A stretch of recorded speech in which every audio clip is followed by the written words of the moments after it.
This is a firearm that is not regulated by the NFA when it comes to short-barreled rifle laws.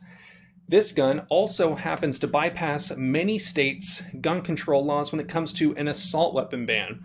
Now, in the state of New York, they are actually going after and confiscating many of these firearms that were purchased from a gun store seemingly legally. And today we're going to talk about what's going on and why you might want to be aware of what's happening in New York with this recent firearms confiscation letter that went out to many people. So let's jump into it. Let's kind of talk about what's going on because it is kind of concerning. Here's the original letter that I saw that many other people received in the County of Suffolk in New York. So on May 20th, 2021, this letter was dated, and it says, "The Suffolk County Police Department has recently conducted a criminal investigation, and as a result, is in receipt of information that you purchased a firearm from Jerry's Firearms and Supplies between November 2018 and November of 2020.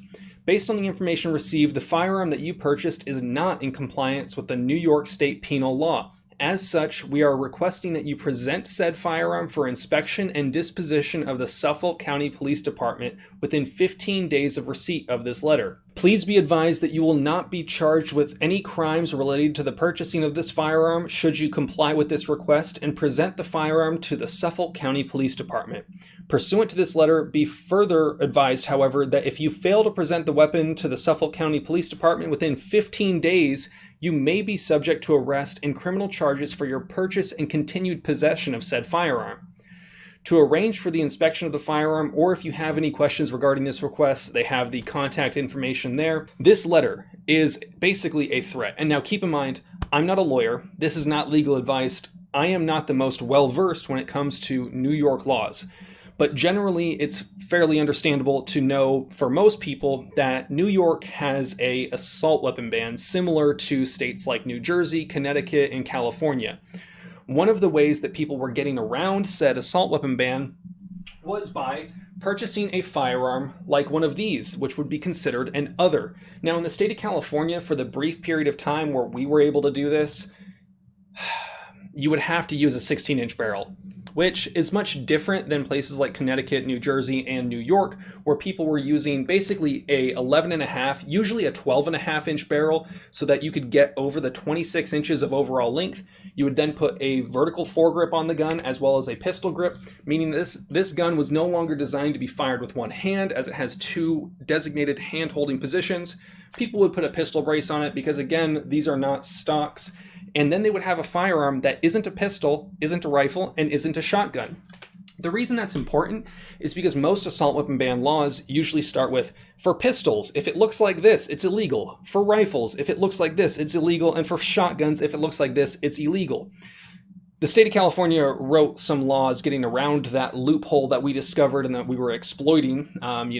It's really weird to call something a loophole and to say that you're exploiting a natural-born right, that even if the laws say something's illegal, it doesn't actually take away your right to do it. It just means that the government might try to kill you and your dog for exercising that right.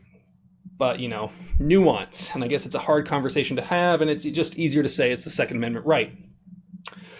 So this letter is basically saying that you have 15 days to turn over your firearm for inspection and disposition.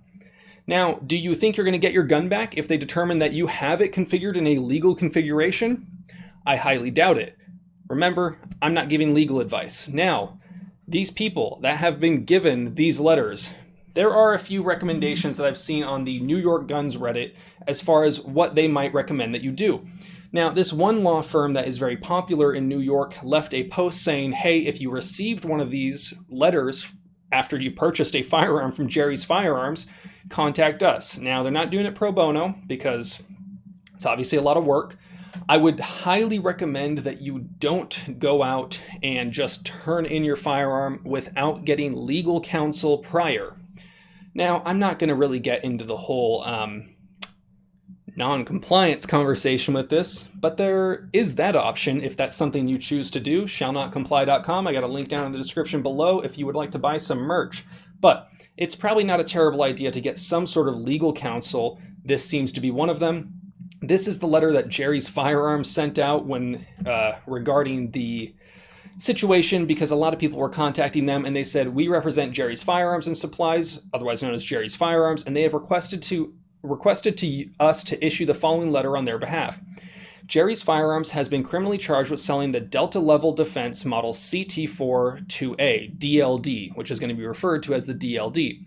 Jerry's Firearms denies the charges and has entered a plea of not guilty, so they're intending to fight this.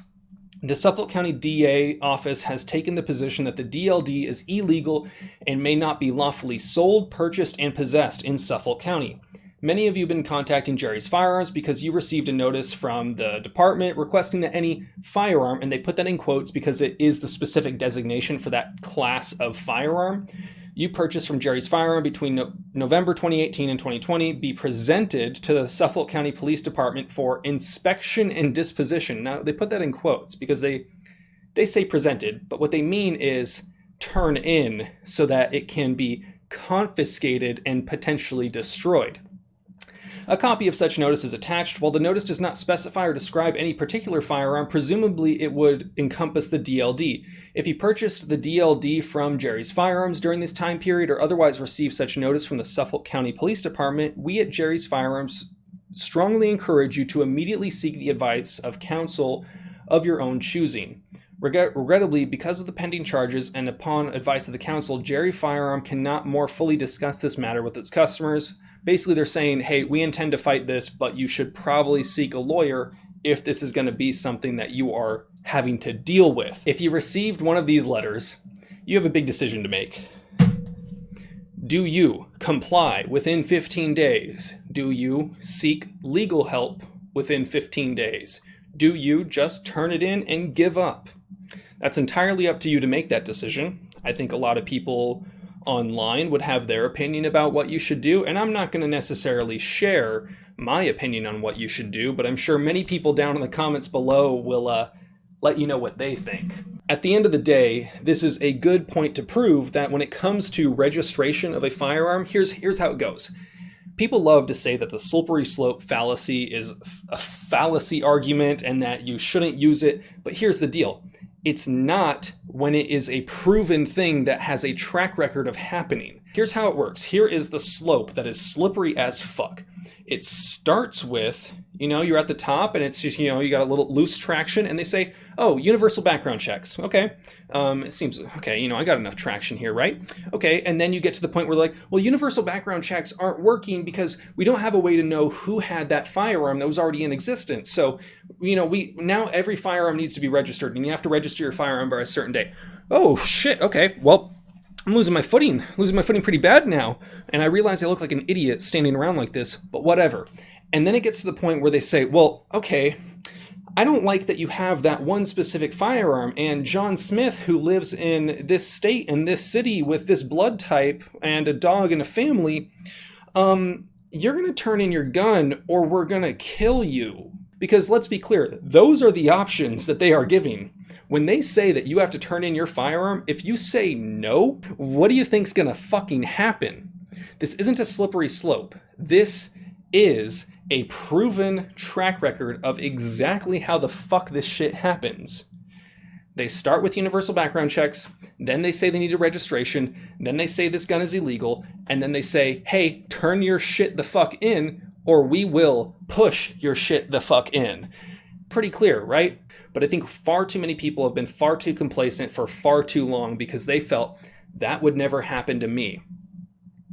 This kind of stuff spreads. It starts in states like California and New York. You got to stop it where it is, and you got to make sure it doesn't come to you. I'm fighting the good fight here in California, trying to change people's minds, educate as many people as possible, but ultimately I'm sticking a band-aid on a sucking chest wound. It's up to you to make sure that you and your people don't get shot in the chest where you are. My people, we're already losing our shit. We aren't going to be winning this anytime soon. We can continue to fight, and we should continue to fight, but you got to make sure that you guys protect your own. Let me know what you guys think down below. You guys know the drill. Have fun, be safe, stay dangerous. Peace.